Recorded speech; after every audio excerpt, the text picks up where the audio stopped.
আসসালামু আলাইকুম। আশা করি সবাই ভালো আছেন। আপনাদের দোয়ায় আমিও ভালো আছি।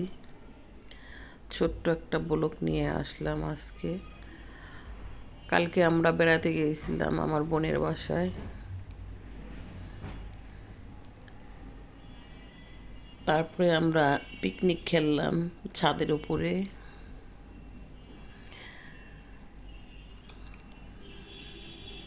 ছাদের উপরে কিছু কিছু গাছ আছে, গাছের ফাঁকে একটা চুলাও আছে। আমার বোন আবার মাটির চুলায় মাঝে মাঝে রান্না করে। আমরাও মাঝে মাঝে যে মাটির চুলায় রান্না করি।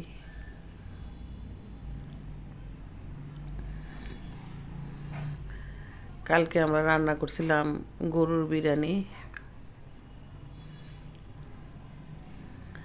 বাতাস দেখে জালই জ্বলতেছে না, বাহিরে অনেক বাতাস ছিল। আর আমরা তো মাঝে মাঝে রান্না করি, মানে হঠাৎই, এই জন্য মানে একটু ধোঁয়াটা বেশি হয়েছে। আগুন জ্বলে না, নিভা যায় বারে বারে।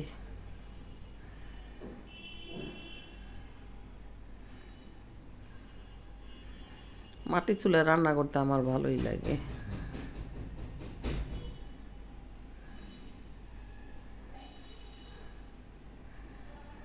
আর ছাদে থেকে অনেক কিছু দেখা যায়। আমার বোনের মরিচ গাছে মরিচ ধরছে। মরিচগুলো অনেক ঝাল, ছোট ছোট মরিচ।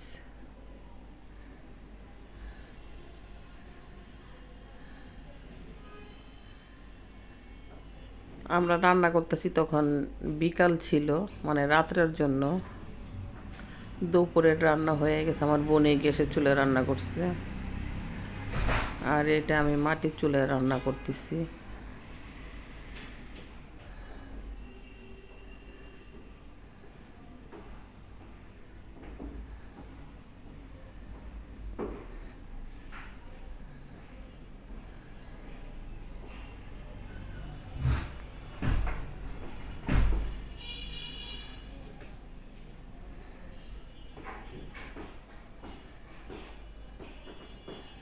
এখন আগুনটা অনেক জ্বলছে।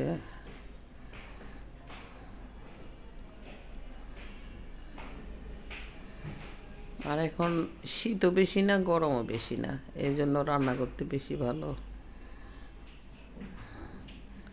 এগুলো হলো গরু দুধ।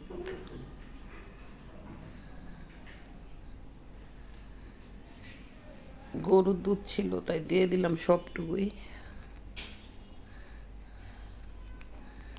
আমি আবার চা খেলাম একটু, ভাগ্নি দিছিল।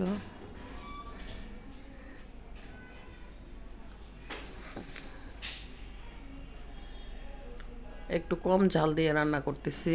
ইফাত তারপর ঝাল বেশি খায় না, এই জন্য।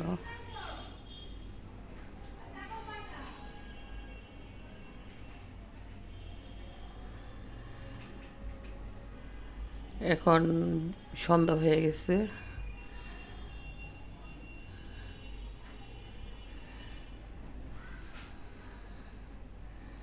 আর রান্নাও শেষ হয়ে আসছে, আমি আবার বাসায় এসে পড়বো। আজকে থাকতে বলছিল, কিন্তু আমাদের একটু সমস্যা আছে, এর জন্য থাকতে পারি নাই। আর বাসা কেউ না থাকলে এখন তো চুরি হয়, একবার তো চুরি হয়ে গেছে। আবার কখন কি হয়, এই জন্য আইসা পড়ছি রাত্রে।